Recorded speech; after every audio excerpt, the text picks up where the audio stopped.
HMDA మాజీ director Shiva బాలకృష్ణపై ACB ride సంచలనంగా మారాయి. అధికారం మాటున కోట్లలో అక్రమ సంపాదన పోగేశాడు శివ బాలకృష్ణ. ఈ సోదాల్లో భారీ ఎత్తున నోట్ల కట్టలు, బంగారం, ఖరీదైన బహుమతులను ఏసీబీ అధికారులు స్వాధీనం చేసుకున్నారు. హెచ్ఎండిఏ మాజీ డైరెక్టర్ బాలకృష్ణ ఇంటితో పాటు 16 ప్రదేశాల్లో సోదాలు చేశామని ఏసీబీ అధికారులు తెలిపారు. నిందితుడు బాలకృష్ణపై 13(1)(b), 13(2) సెక్షన్ల కింద కేసులు నమోదు చేసినట్లు వెల్లడించారు. బాలకృష్ణ ఇంటితో పాటు బంధువులు, సహచరుల ఇళ్లలో కూడా సోదాలు జరిగాయి. అవినీతి కేసుల్లో కోర్టు ఇప్పటికే 14 రోజుల జ్యుడిషియల్ రిమాండ్ విధించింది. పోలీసులు బాలకృష్ణను చెంచల్గూడ జైలుకు తరలించారు.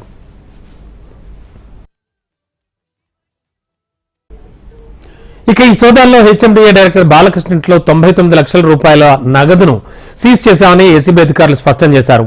1988 గ్రాముల బంగారం, 6 కేజీల సిల్వర్ స్వాధీనం చేసుకున్నామని వెల్లడించారు. అలాగే 8.26 కోట్ల రూపాయల విలువైన ఆస్తుల పత్రాలు కూడా స్వాధీనం చేసుకున్నామని చెప్పారు. సీజ్ చేసిన ఆస్తుల విలువ మార్కెట్ వాల్యూలో ఇంకా ఎక్కువ ఉంటుందని ఏసీబీ అధికారులు అంచనాకొచ్చారు. ఇక మిగిలిన బినామీలపై విచారణ చేయాల్సి ఉందని ఏసీబీ అధికారులు భావిస్తున్నారు.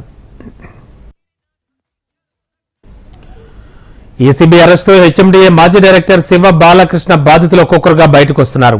పుప్పాలగూడ సర్వే నంబర్ 447లో కోర్టు పరిధిలోని వివాదాస్పద భూములకు అనుమతులు ఇచ్చారని సూర్యప్రకాష్ అనే బాధితులు తెలిపాడు.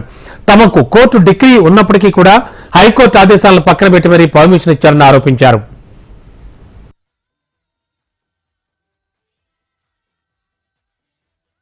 అలాగే రఘురాం ప్రదీప్ కన్స్ట్రక్షన్స్ కు హైరైజ్ అపార్ట్మెంట్స్ కు అనుమతులు ఇచ్చారని పేర్కొన్నారు. అక్రమ అనుమతులపై హైకోర్టుకు వెళ్తే కోర్టును తప్పుదోవ పట్టించి ఫేక్ అఫిడవిట్ వేశారని తెలిపారు. ఆర్టీఏ ద్వారా సమాచారం అడిగితే ఇప్పటివరకు ఎలాంటి సమాధానం ఇవ్వకుండా దాటవేశారని ఆవేదన వ్యక్తం చేశాడు. సుమారు 400 కోట్ల రూపాయల విలువైన 6.36 ఎకరాల భూమిలో అక్రమ పర్మిషన్ ఇచ్చాడని బాధితుడు తెలిపాడు. ప్రభుత్వ పెద్దలు, ఉన్నతాధికారులు ఉన్నారని, గతంలో తమను బెదిరించారని ఆరోపించాడు.